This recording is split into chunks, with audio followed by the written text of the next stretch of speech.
Hey everybody, how's it going? And welcome back to another video on the channel. I really appreciate you clicking on this one. So today, as you read by the title, I'm going to be giving you guys a little bit of information on how to go out there and catch yourself some good crappie this winter season. So a lot of people in the winter time, a lot of us bass fishermen, we still bass fish, but if you know anything about winter bass fishing, it can get really tough. So a lot of people like to transition into a different type of fishing, that being crappie, panfish, stuff like that.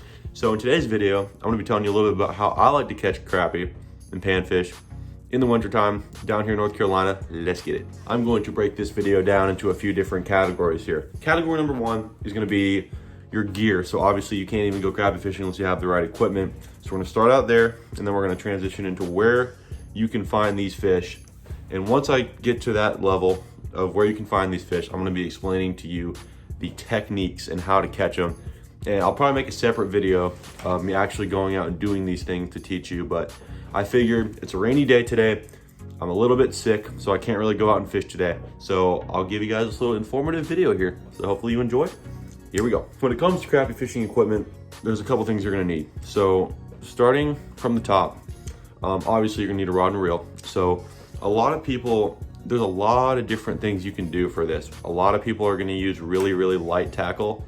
I'm one of those people. I like to use a light rod with a very small reel and light line. So my personal preference, get yourself somewhere between a 5 and a 6 foot ultra light or light action rod, and then get a reel on there, probably about a 2,000 size reel. So a small reel paired with a very light, flimsy rod, because it makes the fight a lot more fun on those crappie. If you're using a heavy rod, fighting a 12-inch panfish isn't gonna be nearly as fun. So what I like to do is get you a light rod, light reel. On that reel, you're gonna want to go between 2 and 6 pound test monofilament or fluorocarbon. Personally, I'm gonna tell you right now, 4 pound is your sweet spot. So get yourself some 4 pound mono. I wouldn't even go fluorocarbon. You don't need fluorocarbon for crappie. Mono's cheap and it gets the job done just fine. So get your light mono, 4 pound mono, on a light or ultralight action rod with a small reel. Like I said, probably about a 2,000 size is gonna get it done. So that's that. Now, as far as baits, so a lot of people are gonna like to fish artificials. A lot of people are also gonna like to fish minnows. Personally, I do a lot of fishing with minnows for crappie because you can get a lot more bites and you can actually target these fish a little bit easier, because obviously live bait is normally gonna outdo artificial. So get yourself some minnows.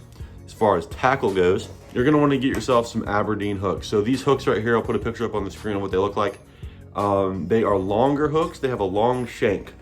And as you can tell here, it's different from a normal hook because you have a longer amount of space between the bend of the hook and the eye of the hook. So basically, what that means is that these crappie they have really big mouths. So they're gonna suck that bait in deep. And a lot of times what you're gonna end up doing is gut hooking the crappie. So when you do that, having a longer shank on the hook makes it a lot easier to unhook the fish. So moving on to your rig setup, you're gonna wanna have that Aberdeen hook like I just mentioned. And then above that Aberdeen hook, you're gonna wanna have a split shot weight, probably about 1 foot to 2 above your weight. So you're gonna have a very lightweight split shot. You don't need anything heavy. A lot of times people tend to overkill it with these crappie rigs, and you really don't need to do that. So get yourself a split shot, an Aberdeen hook, that's all you need. So that's pretty much gonna cover your gear, your tackle, your equipment, your bait, all that good stuff. Now, as far as where you're gonna find these fish, so you are gonna wanna look primarily for deeper water in the wintertime. So if you're crappie fishing any other time of year, there's a good possibility you can find fish that are gonna be shallow. There's a good possibility in the fall especially, that you're gonna, in the spring, that you're gonna find crappie in shallow water. When it gets to be winter, these fish are gonna push up into deep spots and they're gonna try to find bait fish. And basically what the bait fish, and what I mean by bait fish is pretty much shad. What the shad are gonna be doing this time of year is they're gonna push into deeper water. They're gonna get together in big schools and they're gonna hold together, because not only does that preserve heat, that also provides safety, because as you know, there's safety in numbers, and also they're not gonna wanna travel around a lot when it's super cold. So the shad are gonna congregate in deep spots on the lake. Whether you're fishing a pond, a lake, if there's bait fish there, you can bet they're gonna be deep. So not only are you gonna wanna look for depth, you're also gonna wanna look for structure. So find yourself some trees, some standing timber, some rocks, some brush piles. If you have a graph, that's great. If not, that's okay too. But try to find a way to where you can locate deep structure. Really, really good example of this is gonna be a bridge. If you're on a lake and there's a lot of bridges, chances are there's gonna be big pilings that go deep down to the bottom of the lake. And those pilings make perfect structure for bait fish and also, of course, crappie. So the crappie are gonna chase after these bait fish, and typically the crappie are gonna be in these deep spots with a lot of structure. For example, I catch a lot of my crappie underneath bridges and in places that have a lot of standing timber and dead trees and stuff like that. So if you're fishing on a big lake, is pretty much what I'm referring to here. I'm also kind of giving you tips that could also help you in a pond, but primarily if you're fishing a lake, you're gonna catch most of your winter crappie in deeper areas. So look for deep water, look for structure, and that'll get it done. So a technique here. So if you're fishing in deep water, like I just mentioned, so this is pretty much how you're gonna wanna go about catching these fish. So, and when I'm talking about fishing in deep water, I am pretty much talking about fishing on a boat. If you don't have a boat, obviously you can still fish deep. You can fish off of a pier or maybe fish even from the bank. There's different ways you can do it, but if you're fishing, the advice I'm giving you right now is basically entailing that you are fishing on a boat. If not, take this advice, play with it a little bit, transform it into something that you can apply from the bank. So that's what I would tell you for that. But so if you're fishing on a boat, on a big lake, for example, I live right near Jordan Lake in North Carolina. That is my home lake. That is where the crappie fishing is done for me. And what you're gonna wanna do, so you pull up to a deep spot and you find some deep structure, whether it be pilings on a bridge, you see some brush piles on the graph on the bottom of the lake, that works too. Standing timber, trees, anything like that. So let's just say you're in 20 foot of water. So 20 foot of water, you got some standing timber underneath you. You see some schools of bait, you see some possible crappie. That's a really, really good sign. So what you're gonna wanna do at that point, take your rig that I explained to you, take your light rod, whatever it may be. Some people like to use what they call tight line rig. So they have a long, like a 10, 12 foot rod. It's really, really flimsy, but it's like a long, like light action rod. And it has a tiny, tiny reel on it. And what they do is they reach out from the boat. That way they can actually drop their bait down, but like further distances away from the boat, if that makes sense.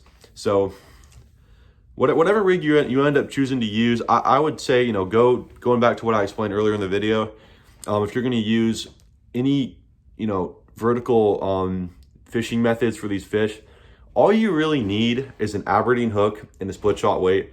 That's pretty much all you need. I mean, you can go crazy and do some other rigs, but that's all I use, and honestly, it gets the job done. So take your rig, put on a minnow,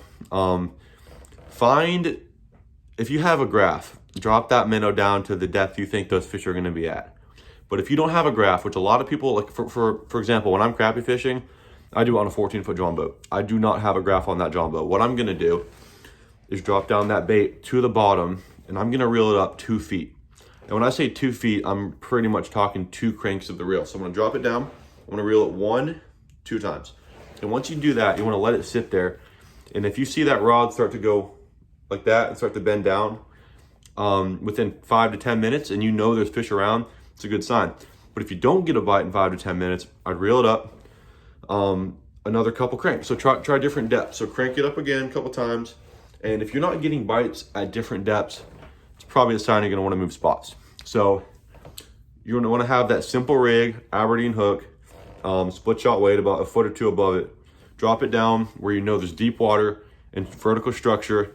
If you see bait fish on the graph, that's a good thing. If not, maybe try another spot. If you don't have a graph, that's fine. Try fishing different depths to see if you get bit. So that's pretty much the tactic you want to use. Honestly, crappie fishing is not that difficult to do. I hope this video kind of gave you a little bit of encouragement on how you can get started. I know this was kind of a very, very baseline video. I didn't really go that much into depth. There's a lot more stuff I could explain here, but I really do think that with the information I gave you, I hope it works for you. And hopefully you can take some of these tips and tricks, go out on the water, take yourself a light action, a very light rod, because In my opinion, when you're fighting crappie on a heavy rod versus a light rod, it is way more fun on that light rod. So take that light rod, 4-pound test, Aberdeen hook, split shot weight, and get out there on your kayak. That's how I started crappie fishing, on my kayak. Go out on your kayak, go on a John boat, drop down some baits where you know there's structure, and see if you get a bite. It's that simple. And if you don't, move spots, you know? Hopefully you all enjoyed this video. I really do appreciate you viewing it today. I will be making more videos in the near future. I know if you've been keeping up with the videos at all, there haven't been many of them lately. Recently, I've just not been out on the water as much. I hate to say it. I appreciate the view. Thank you so much for watching. Get out there on the water yourself. Go catch yourself some fish. And stay tuned for the next video. Appreciate the view. Have a good day. Good morning, everybody. I am actually stuck to my car right now. I have the hook inside of a bag. My hand's stuck on the hook. Yeah. I finally got myself free. It's not bad. It's just under that first layer of skin. Sheets acquired. So we'll catch a fish.